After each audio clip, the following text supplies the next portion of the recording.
राहुल गांधी? वो मैं उनको एक मजाक के तौर पे देखती हूँ, जो मौकरी करते हैं खुद की।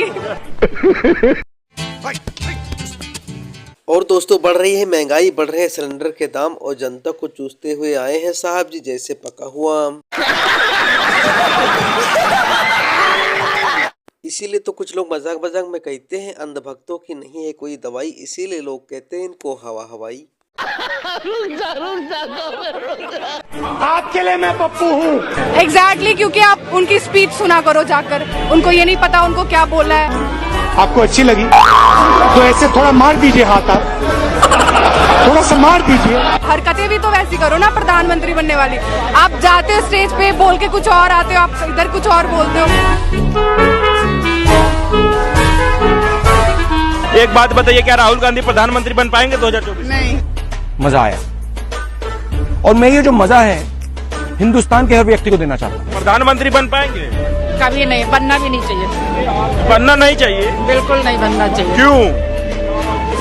उसको कोई उसको नॉलेज है किसी चीज का, वो किसी चीज का उसको ज्ञान ही नहीं है, बोलने का तरीका नहीं है, कुछ भी बोलता रहता है। बस एक ही चीज, अपना तो कुछ वो बताता नहीं, सिर्फ ना आरोप लगाता रहता है मोदी जी पे। उसको हर काम में बुराई नजर आती है और कुछ नहीं। वो तो कहता है कि मोदी जी ही चोर है, देश का सारा सामान बेचे जा रहे हैं। वो खुद चोर है, खुद जो इतने साल से चोरी तो करते हैं वो लोग, और क्या करें। अब चोरी करने नहीं मिल रहा है तो बस वो बौखलाए हुए हैं वो लोग। और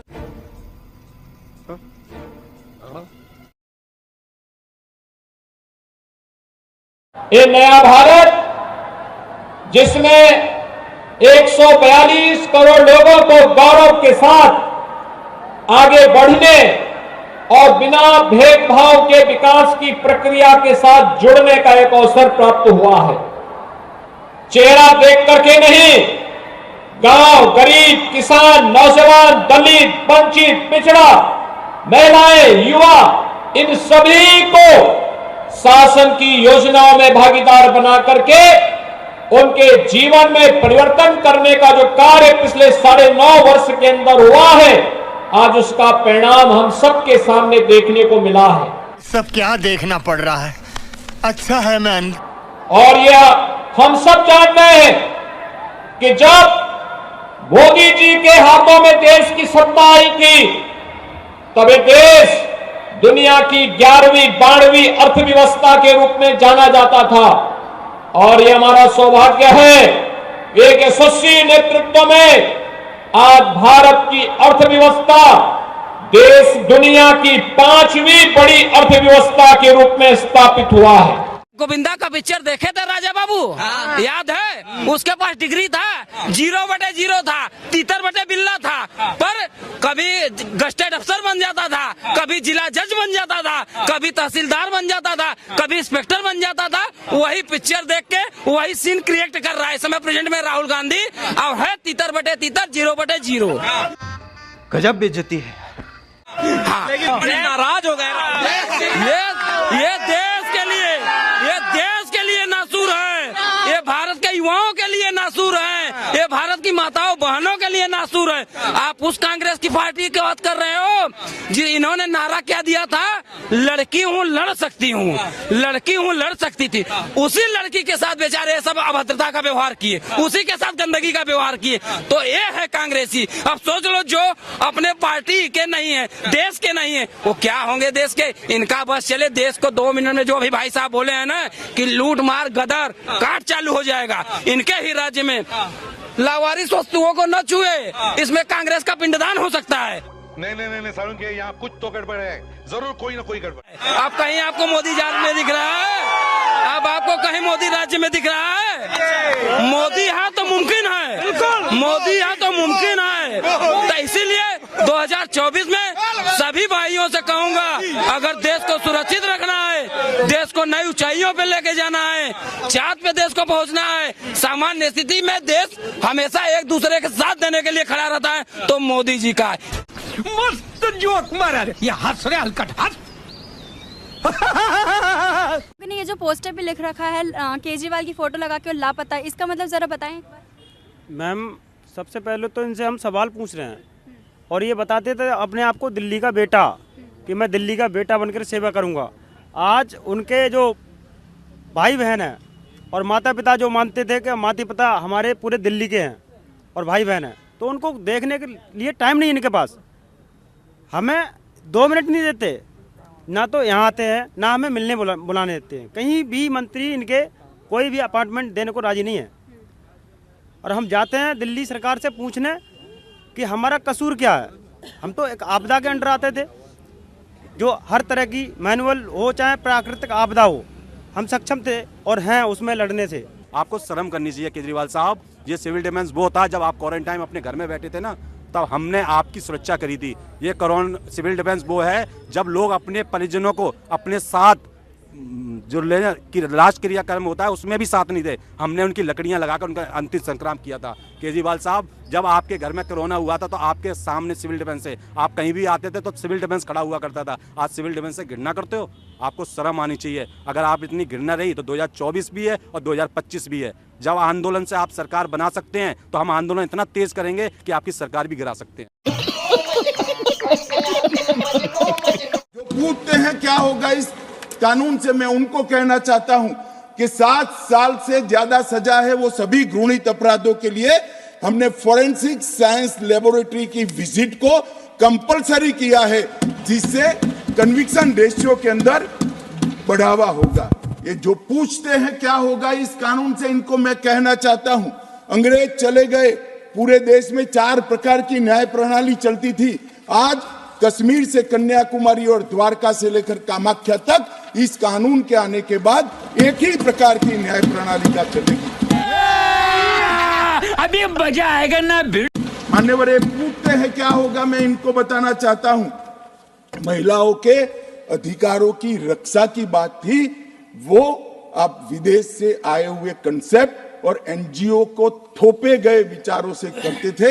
हम मातृशक्ति के सम्मान के लिए परंपरागत हमारा जो सम्मान है, वो सम्मान को इस कानून के अंदर कानून का स्वरूप देने में सफल हुए हैं, मैं बताना चाहता हूं। मान्यवर, जो पूछते हैं क्या होगा इस कानून से, आजादी के 75 साल तक और 4 दशक से आतंकवाद का दंश झेलने के बाद इस देश की आपराधिक न्याय प्रणाली के कानूनों के अंदर आतंकवाद की डेफिनेशन नहीं थी।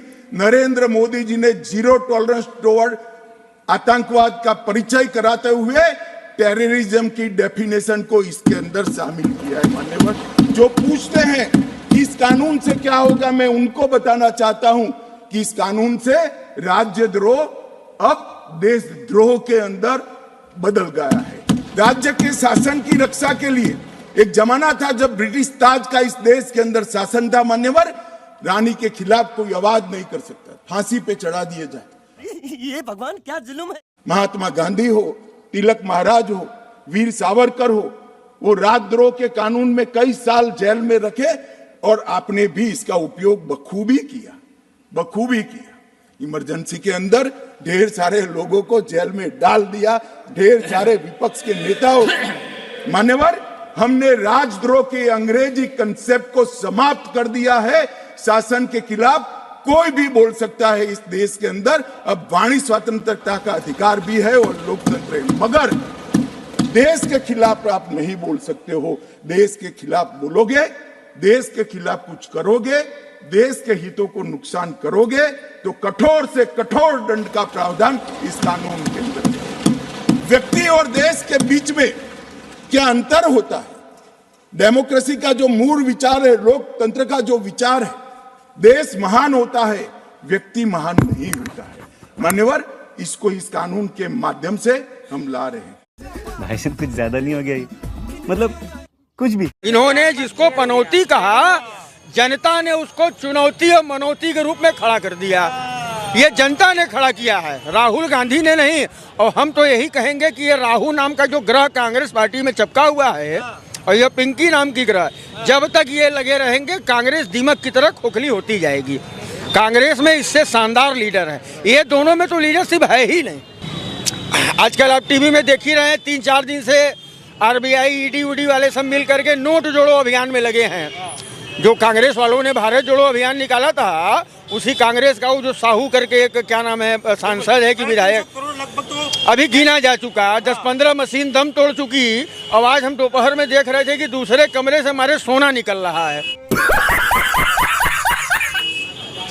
तो अब इनको क्या कहा जाए वो जनता देख रही है, क्योंकि अब इन लोगों के बारे में कोई शब्द हमको तो नहीं लगता कि बचा है।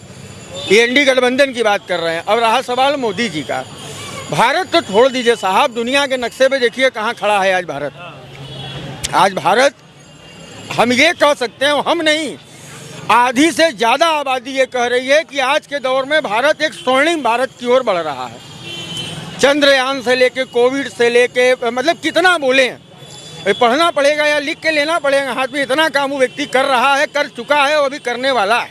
अभी मैं 1 घंटे पहले गया था नमो घाट पे। हम लोग बनारस में एक लंबे समय से रह रहे हैं, 7-8 पीढ़ी हो गई। नमो घाट के पूरे इलाके में लोग दिन में जाना पसंद नहीं करते थे, और 80 जो आज 80 पे इतनी भीड़ हो रही है, यहाँ पे लोग दिन में जाना पसंद नहीं करते थे, इतना गड़बड़ माहौल था। आज स्थिति ये हो गई है कि वहाँ नमो घाट पे तो जहाँ गंगा में बहती हुई लाश खींची जाती थी साहब, अभी देखा कि हेलीपैड बन गए। हम कहलिए अरे क्या बात है गुरु, क्या शानदार हेलीपैड और कितना बढ़िया बनाया है। इन दोनों घाट पे करोड़ों का कारोबार रोज हो रहा है। बनारस का हाल आप देख ही रहे हैं, हर मामले में 1 नंबर पे है। पर्यटन के मामले में बिजली है, पानी है, सफाई है। एक सरकार से आदमी यही चाहता है ना, बाकी प्रत्येक व्यक्ति अपने लिए स्वयं वो सक्षम है, लेकिन सरकार से वो इतना ही चाहता है कि रोड साफ रहे, बढ़िया रहे, बिजली मिले, पानी मिले, बस खत्म। Bye bye, tata, good bye, गया।